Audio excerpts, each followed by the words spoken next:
સુરત મનપાની કચરા ગાડીએ અકસ્માત સર્જ્યો હતો, જેમાં એક્ટિવા પર લઈ રહેલા આડેદને અડફેટેમાં લેતા તે નીચે પટકાતા લોહી લુહાણ હાલતમાં સારવાર માટે હોસ્પિટલમાં ખસેડવામાં આવ્યા છે। સ્થાનિક લોકોએ આક્ષેપ કર્યા હતા કે કચરા ગાડીનો ચાલક નશાની હાલતમાં હતા।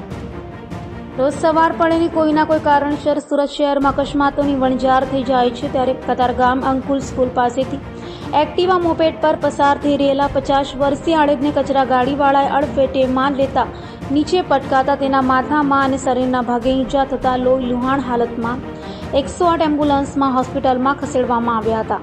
અકસ્માત થતાં જ સ્થાનિક લોકો તરત જ ભેગા થઈ ગયા હતા અને કચરા ગાડીના ચાલકને પકડ્યો હતો, ત્યારે લોકોના જણાવ્યા અનુસાર ચાલક નશાની હાલતમાં હતો, જેથી પોલીસને અકસ્માતની જાણ કરતાં જ પોલીસ આવી પહોંચી હતી અને ડ્રાઈવરની અટક કરી તેની વિરુદ્ધ કાયદેસરની કાર્યવાહી કરી છે।